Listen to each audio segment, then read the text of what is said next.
The Aussie economy slows and the likelihood of a recession later this year increases. The Reserve Bank to get more powers to regulate payments providers like Apple, Google and buy now pay later operators, and the government sets an end date for cheques. It's Thursday, the 8th of June 2023. Welcome to Fear and Greed, Australia's most popular business podcast. I'm Michael Thompson and good morning, Sean Aylmer. Good morning, Michael. Sean, big show today. Afterwards, you have an interview coming up with EY Chief Economist Sherelle Murphy. Yes, sure do. All about yesterday's economic growth figures and, of course, the Reserve Bank's interest rate hike on Tuesday. Where we are in economic terms, and Michael, it's not exactly good news. No, it's not good news. It's important news. It is our main story this morning because the Australian economy grew by just 0.2% during the March quarter, demonstrating just how much higher interest rates and the cost of living is hitting consumers. Exactly. The result was lower than expected, and while it shows that the economy is slowing and will support the Reserve Bank's efforts to dampen inflation, it probably won't prevent another interest rate rise. At least that's the conclusion of several market economists who now think rates will rise at least once, possibly up to 3 or 4 times. The Bureau of Statistics figures yesterday showed that weak household spending and a fall in consumption is weighing on the economy. For the full year to the end of March, Australia grew at a 2.3% pace, down from 2.7% last year. There's always plenty of great information in the national accounts figures, Michael. Higher taxes, along with bigger mortgage payments, have reduced the savings rate to just 3.7%. Now, that's the lowest since June 2008. And remember, during the COVID pandemic, we're talking about these incredible 15 to 20% levels of savings. Well, it's back down to a 15-year low. Personal income taxes jumped to 16% of household earnings. That's a 2-decade high as wage inflation pushes workers into higher tax brackets. Net exports detracted from growth thanks to a jump in imports. Private investment was only slightly positive.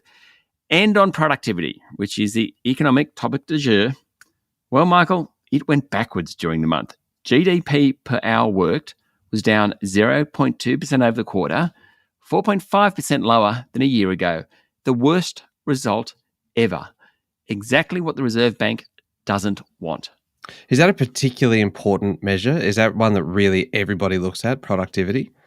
It is at the moment because if you have wages growth without productivity, you end up with more inflation. Therefore, you end up with higher interest rates. As Phil Lowe, the Reserve Bank governor, recently said, productivity is actually what makes you progress as a nation. It kind of makes society better, at least materially. If we're not having productivity, in fact, we're having productivity growth go backwards, we're going to end up with higher rates, higher inflation, and definitely a recession. Speaking of Phil Lowe, Sean, just ahead of the national accounts, the Reserve Bank governor was speaking. Yeah, he was. He said the path the bank is trying to navigate, lower inflation, a growing economy, and holding on to the gains in the labour market, is difficult and bumpy, but it is possible. He said higher rates are slowing the economy through mortgages, but also inflation expectations and the availability of credit. He also said the Fair Work Commission decision to lift award rates by 5.75% last week was higher than he'd expected. He's keeping a close watch on house prices. He's probably, I don't know whether he's having sleepless nights, but whatever the Reserve Bank governor does, the equivalent of sleepless nights, I reckon that's what he's having. A fairly anxious time, one would imagine. So we've got kind of a slowing economy, as demonstrated by the GDP numbers. We've got a central bank governor who's trying to navigate a very narrow path. What's the bottom line here, Sean? What's it all mean? Rates may, probably will, still rise in an effort to get inflation lower, and that might be more than one rate rise. There's a real risk that the economy could go into recession. It would be mild, but a recession nonetheless. It's certainly likely that the economy will go into a per capita recession. That's when you measure the economy as a ratio to the number of people in Australia. There'll be job losses in coming quarters, though remember the starting point for the labour market is pretty good. All in all, it's going to be a very difficult rest of 2023. Sean, we had an interesting question come in the last day or so from Benny, a listener who contacted us via Instagram, and we always kind of welcome this kind of question coming in through social media because it's an interesting point that he makes. He says, with only 3.3 million out of 26 million Australians having mortgages, I don't quite understand how hamstringing the discretionary spend of less than 15% of the population can have such an effect on inflation? Oh, great question, Benny. It is. So there's 26 million Australians, but on average, there's 2.5 Australians per household. The latest figures say, though I dare say post-COVID it may have come down a bit.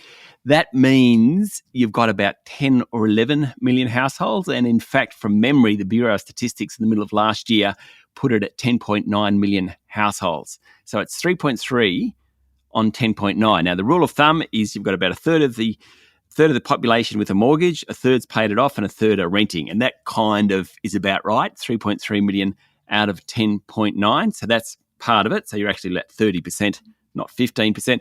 The other part of it is, as Phil Lowe said yesterday, it's not just mortgage rates, it's credit card rates, it's inflation expectations, what people think. So if they put interest rates up, people start thinking that inflation won't rise as much, therefore change the way they behave.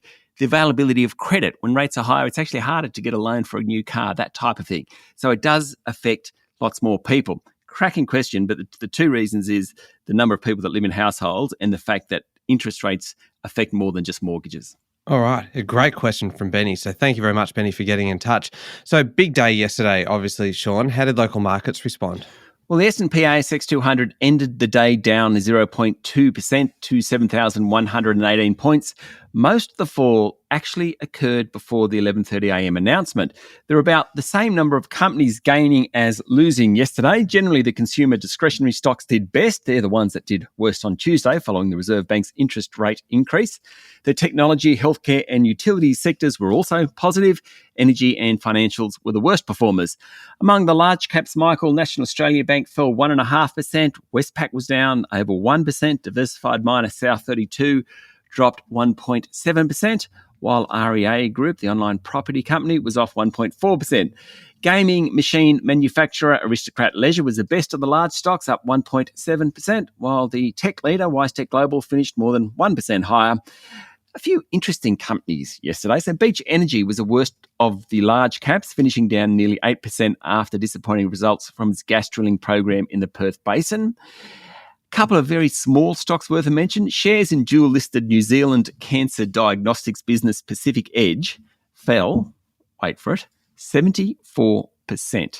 Oh, wow, that is a big drop. Yeah, after the company lost its US Medicare coverage for its flagship bladder test product.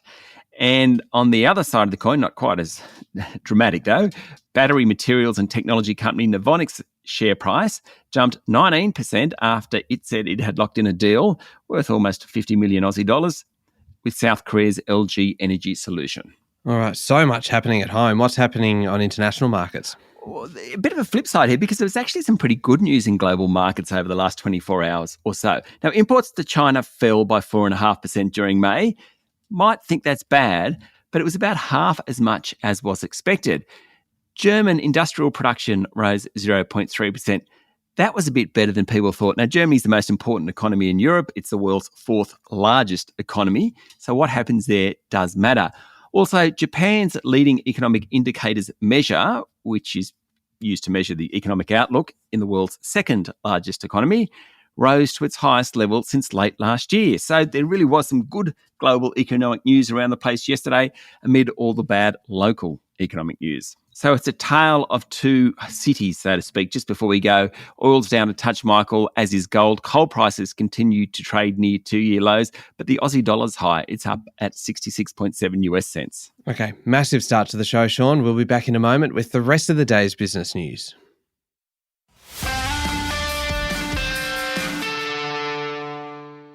Sean, Treasurer Jim Chalmers will give the Reserve Bank more power to regulate companies in payments and better coordinate regulators in the sector. The modernisation of payments system regulation, what a mouthful, it's actually the most significant reform in the space probably since the Wallace Inquiry, which was 25 years ago or so. And it basically recognises that payments providers go beyond banks and regulators need greater powers to manage the payments system, according to a report in the Financial Review. Now, about 55 million payments worth about $650 billion are made in Australia every day. And a growing number of these are facilitated by technology companies like Apple, Google, Block. China's WeChat Pay is another one. Even the buy now, pay later providers such as Zip and Afterpay. A review back in 2021, which until yesterday hadn't been acted on, found Australia's payments regulations are archaic, basically written when people still wrote cheques and smartphones hadn't been invented. Hence, we need some new rules. Broadly speaking, the Reserve Bank will get greater powers, as will the Treasurer.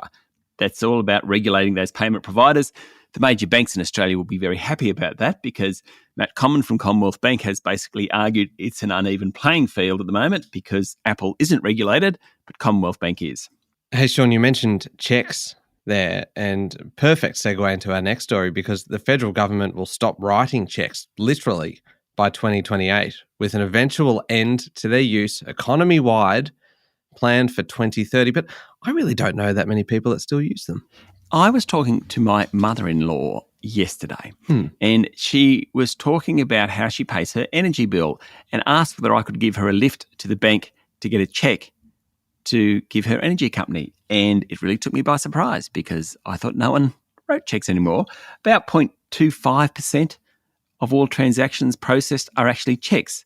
So there's still tens of thousands of them out there. Basically, the cheque is going the way of the dodo, though. Federal Treasurer Jim Chalmers said the government will systemically transition transactions to digital. Some regions and some age groups use cheques more often. Chalmers said Australia needs to grow modern, world-class and efficient payment systems that are safe, trusted and accessible and enable greater competition, innovation and productivity. Clearly, Chalmers doesn't think cheques fit into those categories, and I think he's probably right. What were you laughing at? Was there something smutty in that? No, I was only laughing when you said that cheques are going to go the way of the dodo. Right. I said, what? Cheques are going to get eaten by Portuguese sailors? Maybe taking it a little bit too literally, right? Moving on, Sean. Brookfield, the Canadian investment giant taking over Origin Energy, has told the competition regulator that if successful, it will develop an additional 10 gigawatts of renewable energy capacity than it would if Origin was left on its own. The claims made in Brookfield's submission to the Australian Competition and Consumer Commission as part of its agreed upon $18.7 billion takeover of Origin. The essence of the submission is that Australia's clean energy transmission will be stymied if the deal is blocked. It says a successful takeover will bring substantial public benefits by accelerating Australia's decarbonisation efforts at a time when the transition is faltering. Brookfield plans to build an additional 14 gigawatts of renewables over the next decade at a cost of about $20 billion.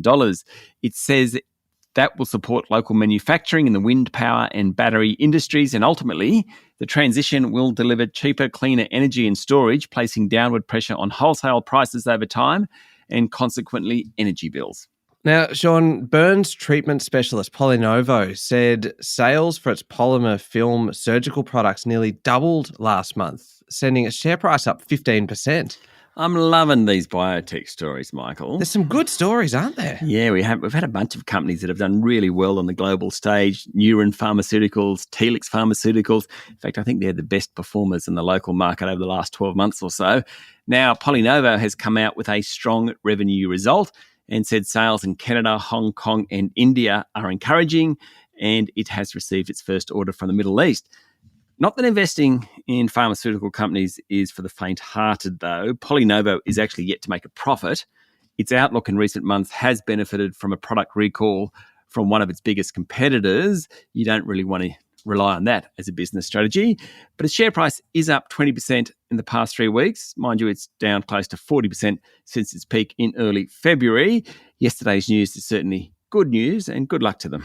Yes, indeed. And Sean, Bain Capital has secured the backing of Estia Health's board after increasing its takeover offer for the aged care provider. It upped the offer by about 6% to $827 million, and Estia's largest shareholder, Wilson Asset Management, said the increase is a positive outcome for shareholders. The offer is now $3.20 per share, and Estia's price jumped 13% yesterday to $2.89. The board of Estia said it will allow Bain to undertake further due diligence for 30 days ahead of a binding offer. at least it hopes, for a binding offer. Estia is one of Australia's largest aged care operators, having more than 6,500 places in more than 70 homes across the country. Now, Bain still has a few hurdles to clear, hence the difference between the $3.20 offer price and the $2.89 trading price.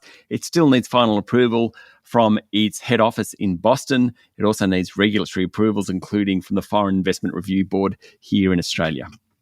All right, turning to international news now, and Russia was accused of a war crime yesterday over the destruction of a dam to slow Ukraine's counteroffensive.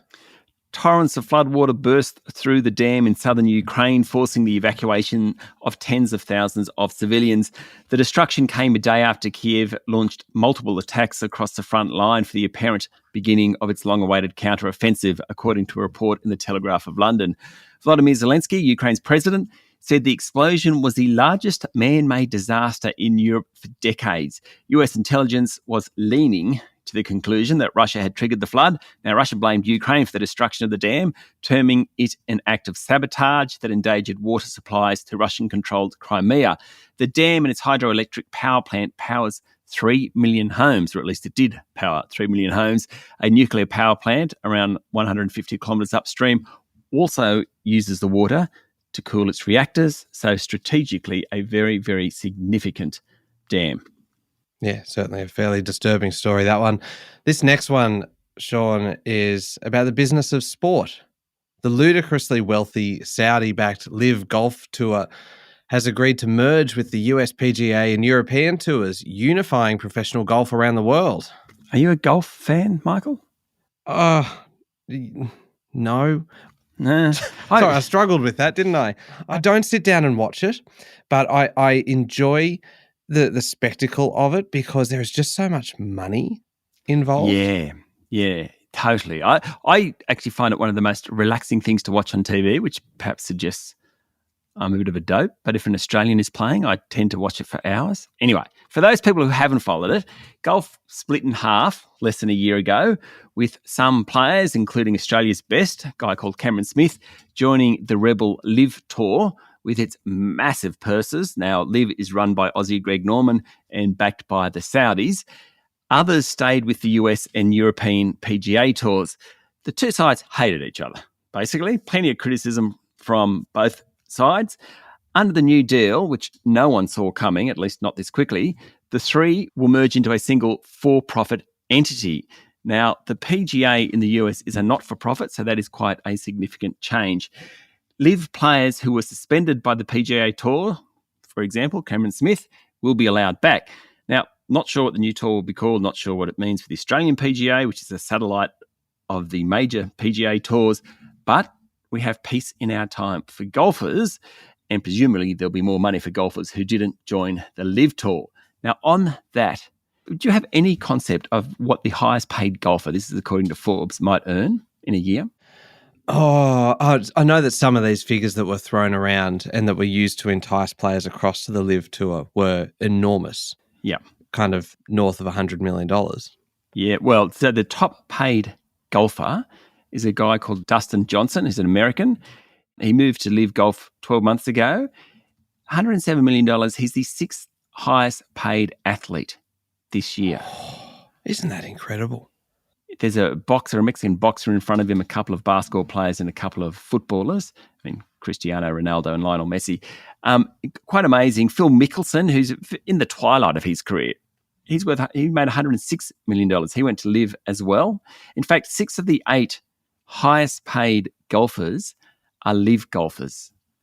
God, there's some money in it. And Sean, don't you find it amazing that no one saw this coming? That this was that's a deal of this magnitude in something that has been so acrimonious for so long now, that they've managed to do this deal, and it just took everybody by surprise. Yeah, the language has been softening, definitely. And even Greg Norman, who runs the LIV tournament, he was down in Adelaide 6 weeks ago when LIV played a tournament down here. He was a little bit softer about the PGA Tour. He's been a critic of that group for years, well before LIV.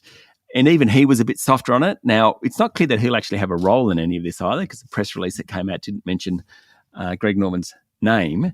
But, it's fascinating. Did I ever tell you the time I interviewed Greg Norman? Yes. Yes, you did. I've seldom met such a self-confident individual.